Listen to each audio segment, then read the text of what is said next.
Well folks, I'm back out on the Trent again, and tonight I'm hoping to catch barbel. The weather conditions are not fantastic. It's raining, but it's quite muggy, so it's fairly good conditions for the barbel, so hopefully they'll be on the feed tonight. I started off putting probably about 5 bait droppers in. A good amount of bait went out. I've had 2 small breams so far, but it's not what I'm after. It's just one of them things that's just fishing. So hopefully I'm going to sit it out and catch a barbel this evening.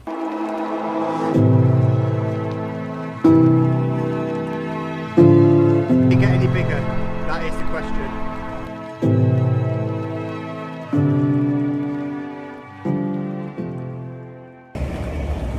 Oh, the rain has really started to come down quite heavy now. Not really been a lot of action since earlier. Like I say, when I first got here, I had bream quite quickly before I could set the camera up. It's not really what I'm after, but it's a bite. But we'll see how it goes. I'm quietly confident that I'm in for a chance to catch a barbel this evening, but you just never know this time of year. It's a very funny time of year.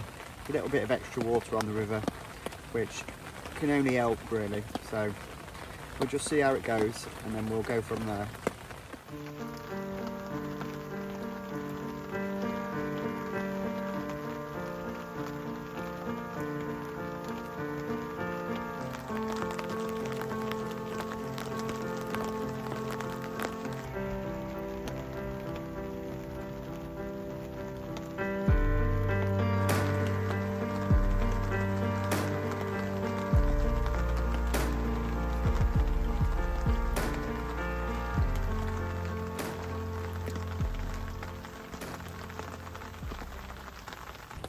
A really useful tip when barbel fishing, and especially it's helped me out quite a lot over the years, and it's being prepared. And when I say prepared, I like to have a load of rigs all set up and ready to go. So I've probably got 2 rigs on each spool, so 2, 4, 6, 8, it's 14 rigs ready to go there. So if I do have to break any line or something snapped and I have to change the rig quick, I haven't got to tie anything up. They're all prepared, they're all in my little pot. And they're all ready to go, so I haven't got to mess around on the bank and tying rigs, which for me that saves lots and lots and lots of time. And the less time I'm farting out about tying rigs and faffing about with that sort of all the end tackle stuff, it's obviously less time fishing. And when I'm fishing, I want to concentrate on the rods as much as I possibly can. When I'm barbel fishing, I never use alarms. I just don't use them. I like to watch the tip. Just sometimes the barbel are feeding quite finicky, and the tips are only getting little tiny taps, and them little tiny taps can sometimes result in a very, very big barbel. But for today, my rigs are all out, got plenty of bait out there.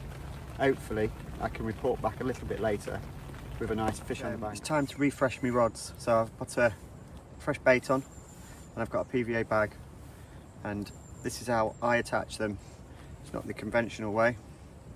Well, this is how I attach them. So you get the hook, goes into the back side of the PVA near the knot, just like that.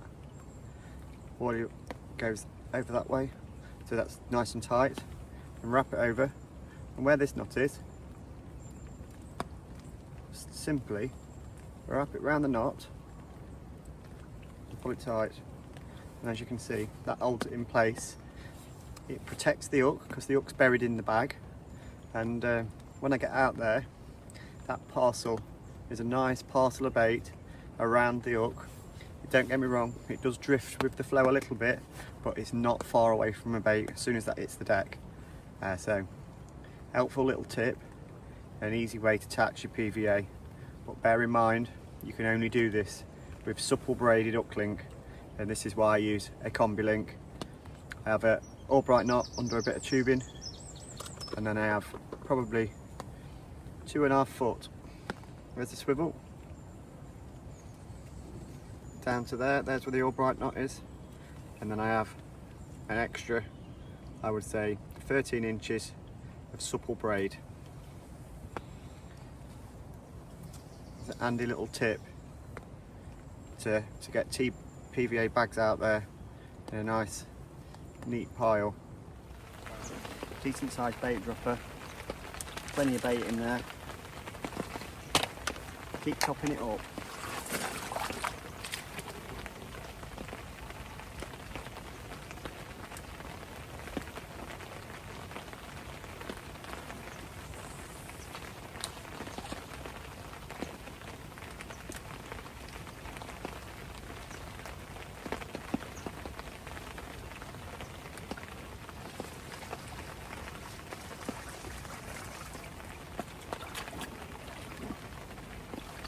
Another 2 bait droppers in, and give it another half an hour and top it up again with the same amount of bait.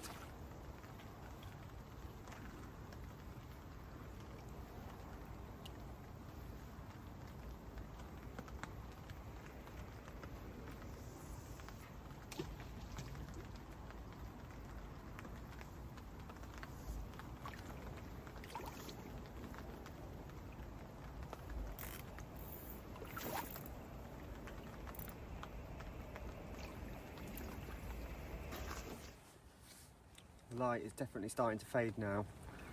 I'm getting quite a few rattles on the rod top, but not really getting much in the way of proper bites. So unfortunately the light's fading now, so I'm not going to be able to film much more.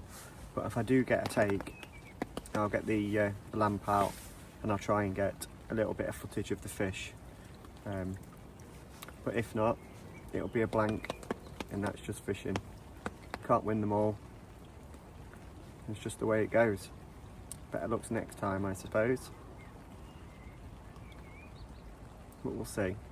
Probably got another half an hour, and then that's all for today. At this particular venue, I have to be off before it gets too dark. So I've probably only got, like I say, 20 minutes, half an hour left. But the light's starting to fade, and the chances are definitely dwindling away now. Everything's wet through. It's not stopped raining the entire session, but that's it. Still been quite pleasant to sit out here. Well folks, I promised if I actually got one tonight I would show you. It's not the biggest of barbel, but it proves the tactics work. It's been a very, very tough evening actually. Really struggling, not getting very many bites from the barbel at all. I've had 1 barbel bite and 1 barbel, but I had 3 bream earlier on. Not the biggest fish. Oh, it's going to behave. Hopefully he'll behave in a second. And I'm knelt down, I've got waders on, I'm in the water with it, so very angry young fish. Like I say, not the biggest of barbel, but very angry nonetheless. I'm happy with that. I'm not going to weigh it, but I would say it's about 8 or 9 pound, but an absolute beauty and the perfect end to a very difficult session. Anyway, let's get back, get packed up, get home for my tea. What a result.